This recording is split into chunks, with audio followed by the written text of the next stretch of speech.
Pelatih Timnas Indonesia U17, Nova Arianto melihat performa anak asuhnya kian matang meski harus menelan kekalahan 0-4 dari Timnas Brasil U17 di Matchday 2 Grup H Piala Dunia U17 2025. Ia cukup senang dengan hal tersebut. Timnas Indonesia U17 dibungkam Brasil U17 0-4 di laga kedua Grup H Piala Dunia U17 2025. Pertandingan itu berlangsung di lapangan 7 Aspire Zone, Doha, Qatar, Jumat 7 November malam WIB. Selekau yang bermain efektif berhasil mencetak 4 gol tanpa balas. Hasil ini membuat Timnas Indonesia U17 menelan kekalahan kedua setelah sebelumnya tumbang dari Timnas Zambia U17 1-3. Meski demikian, Nova menilai performa Garuda Asia meningkat. Terlebih lagi, lawan yang dihadapi oleh Zahabi Goli dan kolega adalah kandidat kuat juara turnamen. Mantan pemain Persib Bandung itu menginginkan Timnas Indonesia U17 mempertahankan atau bahkan meningkatkan performa mereka. Ya, saya cukup senang ya dengan kerja keras mereka hari ini. Sekali lagi, ini pertandingan lebih baik daripada pertandingan kami melawan Zambia. Dan saya mau pemain selalu menunjukkan usaha seperti ini, kata Nova selepas laga. Sementara itu, kekalahan ini bukan akhir dari segalanya bagi Timnas Indonesia U17.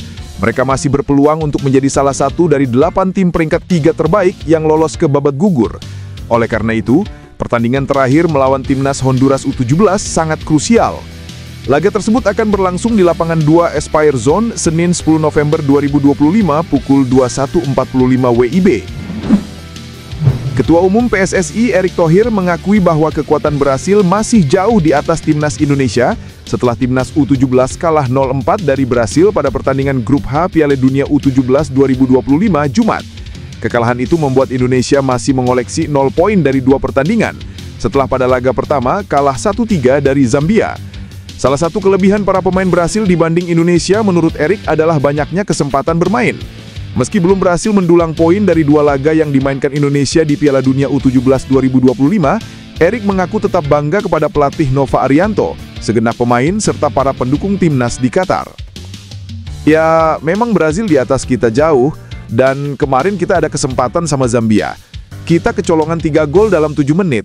Di babak kedua kita main lebih bagus, ada banyak kesempatan tapi belum gol, kata Erick. Menatap laga terakhir fase grup, yakni melawan Honduras pada Senin, Erick masih optimis timnas akan mendapat hasil positif. Jay Itzes berhasil membujuk rekan setimnya ketika di Venezia, Valicante, untuk pindah ke Sassuolo.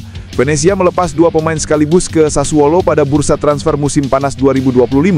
Mereka menego 2 bek tangguh dalam diri Jay Itzes dan Valicante dengan harga total 11 juta euro atau 211,737 miliar rupiah. Diakui Cande, ada peran Itzes di balik keputusannya buat berganti klub. Dia meyakini bahwa sang kapten timnas Indonesia akan memudahkan proses adaptasinya di tim berjulukan Nero Verdi. Lebih lanjut, Cande juga menceritakan hubungannya dengan Itzes. Jay adalah saudara saya. Kami bersenang-senang bersama di Venezia. Dia orang pertama yang langsung akrab dengan saya. Dia juga kapten tim. Kami memiliki hubungan baik dan saya punya relasi baik dengan semua orang secara umum, pungkas Cande. Di Venezia, Cande dan Itzes berbagi bilah lapangan dalam 16 pertandingan. Kemudian mereka 4 kali main bareng setelah pindah ke Sassuolo. Desakan publik di media sosial agar Erick Thohir melepaskan posisi pimpinan PSSI masih terus bergema. Namun, mantan pemilik Inter Milan ini dengan tegas menolak tuntutan netizen tersebut sebab dirinya memandang jabatan itu sebagai sebuah amanah besar, termasuk dari entitas sepak bola global FIFA. Keterangan ini disampaikan langsung oleh Menteri BUMN tersebut dalam sebuah diskusi yang ditayangkan di kanal YouTube Bukan Kaleng-Kaleng pada Selasa. Erick mengakui betul adanya sorotan tajam yang menuntutnya mundur pasca kegagalan tim nasional Indonesia melaju ke turnamen akbar Piala Dunia 2026. Meski demikian, pria yang juga menjabat Menpora ini bergeming, berpegang teguh bahwa pemilihannya adalah mandat sah dari para pemilik suara PSSI. Sebagai informasi, Erick Thohir mulai menjabat sebagai Ketua Umum PSSI setelah tragedi memilukan Kanjuruhan, menggantikan kepemimpinan Muhammad Iriawan sebelumnya. Periode kepemimpinan Erick Thohir ditetapkan akan berlangsung hingga 2027, tahun di mana akan diadakan pemilihan pengurus baru. Dia menegaskan kewajiban moral untuk menjalankan tanggung jawab ini hingga akhir masa jabatannya. Nah, jadi amanah ini ya saya harus pertanggungjawabkan dan jaga. Dan itu yang saya bilang, pada 2027 ada pemilihan, silahkan saja, ungkapnya. Erik meminta kesempatan untuk menuntaskan pekerjaan yang telah dimandatkan, meskipun menyadari adanya banyak kekurangan. Meski sudah tidak lagi menangani timnas senior, Shin Tae-yong ternyata masih memperhatikan perkembangan sepak bola Indonesia, termasuk di level U17. Pelatih asal Korea Selatan itu bahkan memberikan pujian khusus sekaligus evaluasi terhadap kinerja Nova Arianto dan skuad muda Garuda. Shin menilai Nova sebagai pelatih muda berbakat dengan semangat tinggi. Sebagai sosok yang pernah menjadi asistennya di timnas senior, Nova dianggap berhasil melanjutkan filosofi permainan yang selama ini dibangun Shin Tae-yong. Pujian dari sang mentor ini menjadi semacam restu bagi Nova, yang kini memimpin tim di panggung dunia. Bahkan Shin turut memberikan masukan langsung kepada Nova setelah laga melawan Zambia, terutama dalam mempersiapkan pertandingan berikutnya melawan Brasil.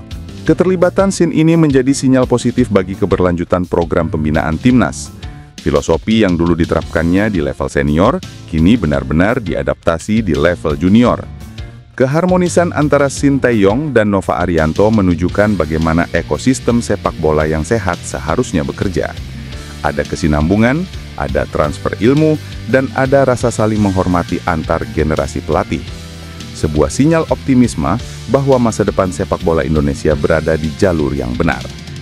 Para pemain keturunan saat ini menjadi salah satu kunci kekuatan timnas Indonesia, maka tidak heran sejumlah pemain berdarah Indonesia banyak digadang-gadang akan membela tim merah putih. Harus diakui saat ini sejumlah pemain yang berkarir di Eropa diketahui memiliki darah Indonesia. Salah satunya ialah bek Leeds United, Pascal Struijk.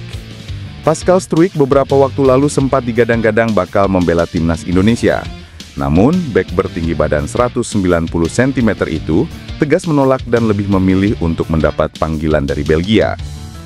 Menariknya, meski Pascal sudah memutuskan tidak mau membela timnas Indonesia, netizen Indonesia masih banyak yang memberikan komentar di Instagram pemain berbanderol 260,72 miliar rupiah itu. Bahkan salah satu netizen ada yang gagal fokus dengan tato yang dimiliki oleh Pascal pada bagian kaki kanannya. Pada postingan terbaru, Pascal unggah foto saat dirinya tengah berlibur. Di salah satu foto terdapat Pascal sedang duduk di bibir pantai.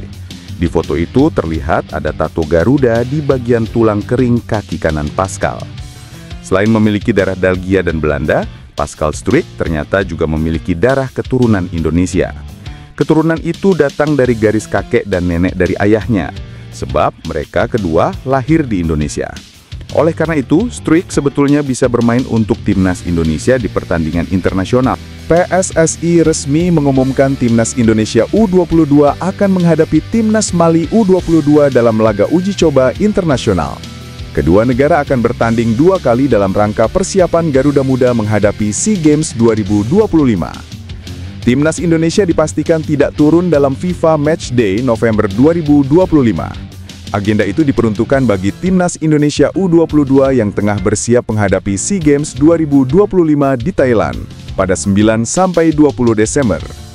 Federasi lalu mencari lawan yang sepadan sebagai persiapan menuju SEA Games 2025.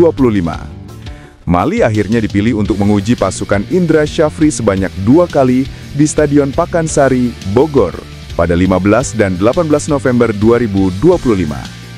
PSSI memastikan timnas U22 akan melawan Mali U22 sebanyak 2 kali pada tanggal 15 dan 18 November ini di Stadion Pakansari dengan kick-off pukul 20 WIB, kata Yunus Nusi. Lebih lanjut, Yunus Nusi mengungkapkan penjualan tiket untuk laga uji coba ini segera diumumkan.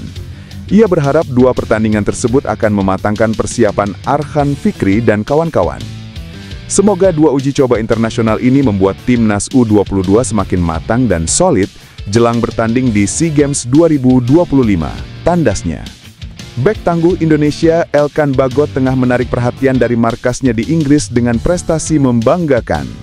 Pemain yang baru saja merayakan ulang tahun ke-23 akhir bulan lalu itu, kini sudah tidak lagi memperkuat skuad Garuda sejak Piala Asia 2023.